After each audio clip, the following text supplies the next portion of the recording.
Nos encontramos en un especial de Diario Despertar Entrerriano porque nos encontramos próximos al 31 de octubre y al 2 de noviembre. 31 de octubre, Día de Noche de Brujas, y 2 de noviembre, Día de los Fieles Difuntos en memoria de los fallecidos, más conocido como el Día de los Muertos. Decidimos contactar a Rodrigo García Ferreira, investigador paranormal, escritor y periodista. Rodrigo vivió parte de su vida en nuestra ciudad y cada tanto la visita en ocasiones especiales. ¿No es así, Rodrigo? Comentanos un poco de tu historia. Sí, estuve viviendo muchos años en Concordia, hasta primer año de la secundaria que lo hice allá, y después me fui para Corrientes, y después con los años me vine para Buenos Aires. Pero sí, crecí allá, suelo ir siempre a Concordia, tengo parte de mi familia ahí, así que suelo visitar bastante, es mi tercera ciudad o segunda ciudad, así que me siento, sí, me siento parte siempre de allá. Ahí crecí, ahí fui a la escuela, ahí me encontré con mis primeros fantasmas, que en esa época no sabes qué son, ¿no? Porque pensás que son o sueños, pesadillas, y con los años te vas dando cuenta que no lo estabas soñando, que era real, ¿viste? Y que era un tema muy delicado, muy delicado. Octubre es el mes donde eh, estrenan muchísimas de las películas de terror que vemos, pero bueno, es la época donde se habla de esto siempre.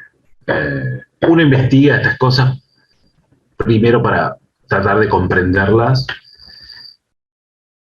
para tratar de sobrellevarlas. Entonces uno investiga por necesidad. Por ahí el nombre de investigador paranormal es algo medio grande. Es muy difícil a veces hacerse cargo de eso, pero básicamente lo investigás para conocer y para tratar de ayudar. Y de ayudarte, que es lo más importante de todo. Claro, sí, esta temática en la que vos te desenvolvés suele ser un poco tabú. ¿Qué le decís vos a la gente cuando te presentás como investigador paranormal? ¿Cómo te describís? Normalmente me buscan, entonces el que me busca ya sabe. Ajá. Es decir, yo hace 5 años que estoy en radio hablando de estas cosas. Eh, Tengo 2 libros escritos de historias de terror. Entonces, el que me busca ya sabe que se va a encontrar con eso. Es complicado cuando te preguntan qué haces en un asado, por ejemplo. Entonces ahí digo que trabajo en radio. Después, normalmente empiezo a contar que parte de mi trabajo para alimentar lo que es a veces el aire o el poder ayudar a alguien o escribir algo, tiene que ver con esto. Es muy tabú, la gente no quiere hablar de eso, aun cuando lo sufre. Y es muy difícil para la persona que lo está viviendo. Entonces, uno trata de, desde la comprensión, decirle que no está loca la persona, que es lo más importante de todo, saber que está acompañada, por ejemplo. Y que hay alguien que también le pasó, porque siempre hay alguien que le pasó lo mismo. Entonces, la investigación viene más que nada por ese lado, viene por el lado de la comprensión y por el tratar de acompañar y para ver si se puede encontrar algún tipo de solución. Pero presentarse así es muy difícil, es muy difícil. El que me busca ya sabe, normalmente, de medios, de diarios, en la radio, eh, amigos que me vienen pasando historias todo el tiempo, me dicen, mira esto, mira esto, mira esto, y me mandan links, me mandan fotos, me mandan, todo el tiempo me estoy recibiendo imágenes, estoy recibiendo historias, estoy recibiendo diferentes tipos de cosas que tienen que ver con ese mundo. Es un trabajo raro, pero bueno, a mí me gusta. ¿A qué edad comenzó esto que me comentabas de tus primeras experiencias paranormales con esta sensibilidad que tenés, esta percepción? ¿Te creyeron? ¿Te escucharon? ¿Acudiste a un psicólogo? No, o sea que todos tienen esa sensibilidad, todos. Lo que pasa es que hay gente que le presta más o menos atención. Algunos la tienen mucha más desarrollada, otros no tanto, pero es algo que todos tenemos. Desde el entrar a un lugar y sentirte incómodo, sin razón, o con una persona. Lo que pasa es que lo que no vemos es lo que te está por ahí haciendo sentir incómodo. Salís de ese lugar y se acabó el problema. Yo creo que todos lo vivimos, quizás yo le presté más atención. Eh, el cine también ayuda un montón, ¿viste? Porque el cine por ahí le da nombres a cosas que vos sentís o a cosas que vos ves. Entonces, cuando vos le prestás atención, la sensibilidad se desarrolla de cierta manera. Pero de muy chico, es decir, creo 3 años o 4 años, que te empieza a interesar, normalmente por el cine. Entonces, a partir de ahí empezás un camino muy extraño que no sabes lo que estás haciendo, no tenés ni idea. Porque al principio no sabes qué te pasa, determinados sueños, determinadas imágenes, sueños que no son sueños. Y es un camino que tiene muchos baches. Por años estás sin comentárselo a nadie. Hasta que encontrás a alguien que te dice que lo que estuviste soñando no era un sueño. Porque a esa persona también le pasó. Entonces es una especie de aprendizaje. ¿Viste? Pero arranca de muy chico, siempre, desde muy pequeño. La mayoría de la gente le empieza a pasar de chico y lo ignora por completo. Es decir, el aparato racional nos hace aceptar solo lo que comprendemos y lo que no comprendemos lo descartamos. O le tratamos de explicar de buscar una explicación que a veces es ridícula, pero que nos cierra. Entonces, con esa explicación ya estamos. ¿Viste? El psicólogo no te ayuda con esto. Excepto que tengas realmente un problema, ¿no? Cuando tenés un problema, sí. Cuando es algo que tiene que ver con un tratamiento que necesitas o con un problema mental o físico, sí, pero con los fantasmas los psicólogos no te ayudan. De hecho, he encontrado cientos de psicólogos e inclusive médicos que saben de estas cosas, que las viven y no las van a contar jamás. ¿Viste? Es algo que se guarda cada uno para uno y trata de procesarlo a su manera. ¿Y en todo este camino hubo algún hecho que llegó a asustarte o a darte miedo? El que más recuerdo es uno que me ocurrió acá en Buenos Aires, haciendo una visita. En realidad era una exploración. Hay algo que se llama exploración urbana, que yo lo dejé de hacer a partir de ese momento, que es ir a visitar lugares para tratar de captar imágenes. Y sentís terror, ¿no? Yo sentí en ese momento, iba caminando por Chacarita, por el cementerio de la Chacarita, tratando de filmar y sacar fotos para un programa de radio. Y en un momento sentí terror absoluto. No veía nada, que es muy común, a mucha gente le pasa. Venís y sentís mucho miedo, y me acuerdo sacar fotos, y en una de las fotos apareció una figura muy alta, muy grande, que aparece en mis redes. Pues es un momento que me marcó muchísimo, sobre todo porque en esa época estaba haciendo radio acá, y, y fue, mirá lo que me pasó. Y automáticamente lo compartís. Y la mitad de la gente se asustó un montón, y la mitad no sabía si era algo de la cámara o no. La verdad de estas cosas es lo que vos sentís mientras lo estás transitando, que es el miedo que te da algún tipo de presencia. Esa presencia en la vereda del cementerio de Chagrita a la noche, una noche de invierno, me acuerdo, fue terrorífica. Después te encontrás con sombras, te encontrás con o el hombre del sombrero, por ejemplo, el Hatman, que lo he visto, mucha gente también lo ha visto, y te da mucho miedo. Pero cuando te empezás a involucrar en esto desde muy chico, en un momento le perdés el miedo. ¿Viste? Yo no tengo miedo, sí le tengo mucho respeto. Hay veces que sí tengo miedo porque la presencia es muy terrorífica, pero es respeto más que nada. Pero tengo historias de todo tipo, de todo tipo. Es decir, muchas que han sido volcadas a los libros que escribimos con Hernán Moyano, que es mi amigo y mi socio. Le damos una forma más ficcional, digamos, para que sea más fácil de digerir, pero lo que están leyendo es 100% real. Claro, inclusive con esto de que comentabas hace un rato de cómo lo expresan en las películas, también la gente lo percibe de un lado de la sugestión. Sí, igual hay una diferencia muy grande, porque la sugestión existe, hay mucha gente que se sugestiona, pero la diferencia entre la experiencia y la sugestión es abismal. Vos podés tener miedo a entrar a un lugar después de mirar una película de terror. La experiencia pasa de otra manera, la experiencia es espontánea. ¿Viste? No estás pensando en ello cuando lo estás experimentando. No, yo te puedo decir a vos que en determinado lugar de Concordia ocurren cosas, y tené cuidado porque ocurren cosas, ¿viste? Y vos te vas a ir con esa idea y por ahí vas a entrar en un estado de alerta que quizás te sugestione y escuches un ruido y piensas que sea algo de lo que yo te comenté. La experiencia es espontánea, te va a pasar en cualquier lado. En tu casa, en una plaza, en un cementerio, en determinadas zonas de la ciudad donde hay más actividad por la razón que sea. Porque hubo mucha muerte, porque hubo mucha magia, o intentos de magia, que eso también es un gran disparador de actividad. Entonces, es espontánea. Puede tener que ver con tenerle miedo al miedo. Sí, eso es clave. Sí, hay gente que le tiene miedo al miedo, tal cual. Yo siempre lo comento. El miedo al miedo es constante. Y lo más difícil es dejar de tener miedo cuando una situación te está mostrando que deberías tenerlo. A veces el miedo sirve para que no estés en determinado lugar, para que te vayas, ¿viste? Hay una especie de alerta. La sugestión está presente siempre, pero los casos que yo manejo no son casos de sugestión, porque un caso tiene muchos elementos, tiene mucha información, tiene mucha, ¿cómo decirlo? Tiene mucha sintomatología.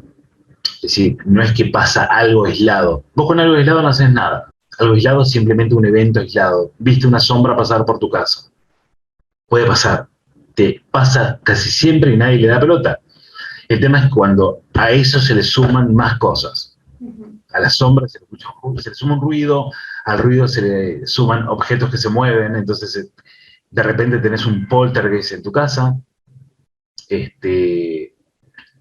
la sombra se multiplica, no es más una, ahora son varias, y no solo aparecen de noche, sino que aparecen de día, y la actividad se pone más densa, ahí no es sugestión. ¿Viste? Ahí es la señal de alerta enorme de que tenés que salir de ahí, como primera medida. Frente a esto que comentás también, todos tenemos un conocido, un amigo, un primo, al que se le han presentado familiares fallecidos en sueños o en alguna situación de su cotidianidad. En eso, Sí. Claro, vos también decías que todos tenemos esa sensibilidad. ¿Te contactan de alguna manera para que vos te comuniques como medium o algo así? No, es decir, yo yo no soy muy fanático de los medios, los respeto, pero es algo muy riesgoso, porque la verdad que nunca sabes realmente con quién estás hablando. Hay medios que son muy buenos, pero los medios que son buenos están muy bien escondidos, y cuando alguien se quiere comunicar con vos, lo va a hacer. ¿Viste? Cuando el llamado viene de aquel lado para este lado, de alguna manera va a llegar. Cuando el llamado de acá viene para el otro lado, cuando busco un medio para hablar con alguien, ahí te arriesgas muchísimo. Entonces, yo no hago ese tipo de cosas, ¿viste? Yo solo trato de advertir o recomendar, mira, te conviene esto o te conviene esto. Si no te llaman, no llames. Busca la sanación en tu día a día, en tu duelo, y en algún momento te va a llegar ese mensaje que vos querés escuchar, ¿viste? Ese mensaje de que está todo bien. Pero cuando uno intenta contactar, pueden suceder cosas muy feas. Entonces hay que tener muchísimo, muchísimo cuidado, porque hay puertas que no hay que abrir. Es decir, hay naturalezas que no hay que romper. Respeto mucho a la mediunidad, sé que existe, sé que está, pero es un tema. Hay que tener mucho cuidado, muchísimo cuidado. Yo no soy medium, no hago ese tipo de cosas, pero sí te puedo llegar a recomendar qué puede estar bueno y qué no. Y sobre todo qué no hacer. Nosotros decimos siempre qué no hacer, ¿viste? Que por supuesto es un llamado a que lo hagan, ¿viste? Porque la gente ante el no va y lo hace. Pero el problema puede llegar a ser muy grande. ¿Trabajás con algún cura, algún sacerdote, alguien que tenga que ver con la religión en estos casos? O bueno, puede ser que ellos se comuniquen con vos. No trabajo con ningún tipo de religión. Es decir, si bien yo tengo una formación católica, la religión, hay un dicho que escuché que lo dijo Chris McKinnell, mi amigo, el nieto de los Warren, que dice, la religión necesita de la espiritualidad no necesita de la religión. Las personas que necesitan ayuda o acompañamiento o asesoramiento, a veces no creen en ninguna religión, igual los sufren.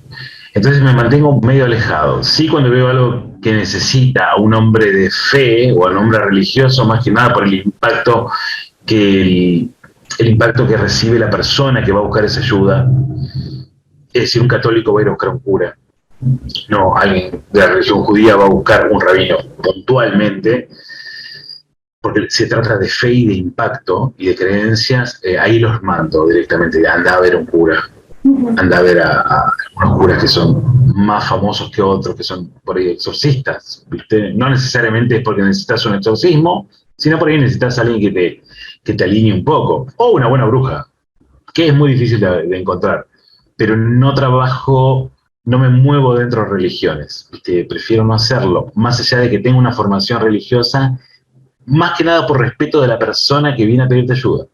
Pero no, mi equipo, no tengo un equipo de hecho de trabajo. Básicamente trabajo con la Fundación Warren, que está en Estados Unidos, y son amigos. Entonces, por ahí tengo algo y le digo, mira, pasa esto. O me dicen, pasa esto. En cada lugar del mundo, la manera de enfrentar los problemas es completamente diferente. Acá se maneja de una manera, en Estados Unidos se maneja de otra, en Europa se maneja de otra, más parecido a Estados Unidos. Entonces uno tiene que adaptarse a la idiosincrasia local, aún para los fantasmas. Aún para los fantasmas. Porque tiene que ver con los vivos, no con los muertos. Nosotros no ayudamos a los muertos, nosotros ayudamos a los vivos. ¿Viste? Uno ayuda al vivo, no al muerto. Ojalá pudiésemos ayudar a los muertos.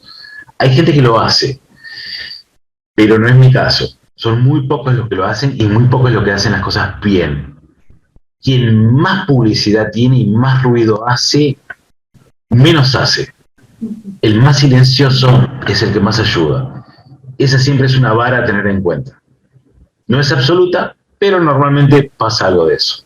¿Podrías describir un poco estas diferencias que decías de las maneras que tienen de manejarse en Estados Unidos y en Europa? Yo soy una persona, mi manera de trabajar es muy de agarrar y decir, mira, tenés este problema, hablemoslo y contame todo y si podemos, expongámoslo, que es lo que hago en la radio. Es decir, si vos tenés un problema, yo lo primero que te voy a hacer es, vamos a hablarlo en la radio, vamos a exponerlo, porque hay un golpe en la exposición que ilumina la situación.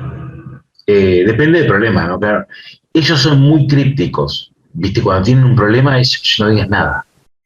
¿Viste? Trabajan de una manera muy cerrada porque también tienen mucho miedo a la publicidad, porque normalmente es una publicidad que no está buena, y después tienen mucho miedo a los juicios, porque hay mucha gente que está esperando que pase algo mal para recibir una demanda. Acá los problemas no, si bien son graves, la manera de abordarla es más argentina, es más ir al fleje, y cuanto más información tenés, más rápido lo solucionás. Allá son más crípticos, ¿viste? Son más ceremoniales. Y después hay un gran grupo de investigadores que se dedican a hacer investigaciones urbanas. Lo van a ver en muchos programas de televisión, como el de Netflix, 28 días paranormales, que hace una investigación que la verdad es una estupidez. Eso no es así. ¿Viste? Hay actividad, el lugar está embrujado, sí. Pero lo que hacen está bien, no causa ningún tipo de efecto. Es todo un montaje, es todo un show. Hay mucho show en Estados Unidos, ¿viste? Todo es una especie de show. Aún lo espiritual. Acá no, acá somos más argentinos a la hora de ayudar, a la hora de acompañar, y también tratar de bajar a tierra un poquito este tipo de historias. No es necesario que sea algo tan tabú, tan con cuidado, tanto. Hay que tener respeto, pero así como hablamos nosotros dos ahora, una vez trata un caso, ¿viste? De cara, de igual a igual y sin ningún tipo de, ¿cómo decirlo? Cuanto más natural es mejor, ¿viste? Porque todos lo pasamos, de alguna manera o de otra. Ellos son más solemnes. Acá yo le arranco la solemnidad y la destruyo. Yo ayer tuve una charla en Palermo para 100 y pico de personas. Para mí es importante no ser solemne, ser directo, ¿no? Y hablarle a la gente de igual a igual sin ningún término extraño. ¿Viste? No te voy a tirar nombres de cosas que pueden ser para que vos entres en pánico y pienses que tenés una línea gigantesca de demonios, de fantasmas especiales. No, es innecesario. ¿Para qué? Yo te quiero ayudar, no te quiero demostrar que sé. Y lo que pasa normalmente es que se trata de demostrar lo mucho que se sabe. Entonces hay una gran cantidad de terminología que nadie alcanza siquiera a comprender bien qué es, ni quién la dice, que no llevan a nadie a nada. Entonces, bajar a tierra y quitarle solemnidad es mucho más simple. Entonces vas al efecto. ¿Cómo te sentís? ¿Bien? ¿Mal? No. ¿Qué viste? ¿Cuándo lo viste? ¿Cuándo empezó? ¿Cómo se manifestó? ¿Cómo está la familia? ¿Tenés algún problema? Porque normalmente la mayoría de la actividad tiene que ver con personas que están muy mal anímicamente. O un gran lío dentro de la familia o de la casa, y lo más difícil es llegar a esa verdad. porque nadie te quiere contar sus problemas. Sí, tengo un caso de Lomas de Zamora, creo que era, no me acuerdo, donde había una familia que veía 4 fantasmas en la casa y nadie se lo contaba al otro. Y eran 4 personas en una casa grande que veían 4 fantasmas y nadie se contaba que el otro también estaba viendo lo mismo. Entonces nosotros dos estábamos viendo algo y yo no te lo decía a vos y vos no me lo decías a mí.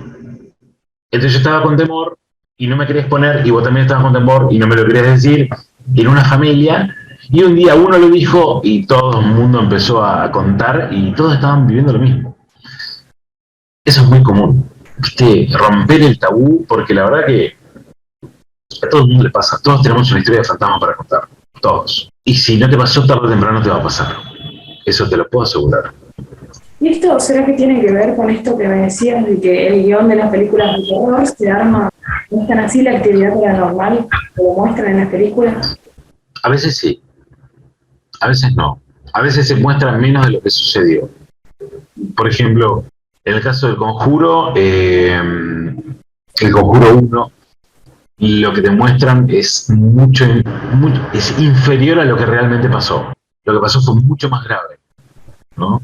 El Conjuro 1 terminó casi las trompadas, se terminaron pegando en serio, y el Conjuro 2 terminó con un muerto en la familia. Entonces, a veces te muestran cosas que, para que sean más digeribles, son más suaves, pero básicamente hacer una adaptación de una historia real, mucho de lo que te muestran sí pasó.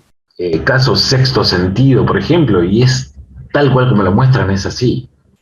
Por algo toman esas imágenes, por algo lo cuentan de esa manera. Quizás no sea tan literal, ¿viste? Y tan claro, pero así funciona en muchos de los casos. La gente que puede ver lo que sucede del otro lado. ¿Has recibido alguna vez, dirigido a vos, no? ¿Algún payé, Sí. alguna brujería que se haya manifestado de forma física? Yo creo que sí. No en los últimos años, más de chico, cuando estaba más perdido. Pero se manifiesta físicamente con agotamiento, con malestares, con angustias, sin razón, ¿viste? Pero no un ataque físico, por así decirlo. De hecho, yo trato de no meterme mucho en terreno de payés y de brujería y todo eso. Por ahí te toca estar en un lugar donde se hizo eso y eso deja una estela ritual. Mucha gente piensa que uno hace brujería porque hace esto y la verdad tiene nada que ver, no, uno está completamente lejos de eso. De hecho, la gran mayoría de los casos la gente piensa que tiene un trabajo hecho. Y la verdad que para hacer un laburo tenés que gastar plata, y bastante plata. Son pocos los laburos que son graves realmente. La mayoría son intentos de trabajo, pero de que los hay, los hay. Y hay gente que lo hace y lo hace muy bien. El problema de ese tipo de trabajo es que todos pagan el trabajo, ¿viste? El que lo hizo, el que lo recibió, todos la pasan mal y a veces esa energía queda residual. Y ahí es donde la casa se transforma en una casa embrujada, por ejemplo. Y apagar esos incendios es muy difícil. Pero a mí, así directamente, no me ha pasado. Sí me han pasado cosas extrañas de ver cosas que sé que por ahí uno se trae de determinados lugares cuando intenta limpiarlo, que son muy pocos los lugares donde uno debería intentar limpiar, excepto su propia casa. Cuando vos te vas a limpiar un lugar, a sahumar el lugar con alguna hierba o algo así, que es un elemento natural, lo que está ahí se viene con vos. Siempre digo, trata de sahumar tu propia casa, cosa que lo que está ahí se vaya, o se quede con vos si sahumaste mal, o limpiaste mal, pero no te traigas algo del vecino porque puede llegar a ser muy molesto, muy doloroso y puede llegar a ser bastante fuerte también. ¿Crees en Dios o en alguna fuerza superior de manifestaciones divinas? Totalmente, sí, con el nombre que quieras poner. Para mí lo espiritual está ligado a Dios, siempre. Hay gente que cree en el diablo, pero no cree en Dios, lo cual es estúpido. Estúpido. Crees en el mal, pero no en el bien. No existe uno sin el otro, es parte del equilibrio. Más allá de las religiones, insisto, esto no tiene que ver con religión. No soy una persona que hable de eso.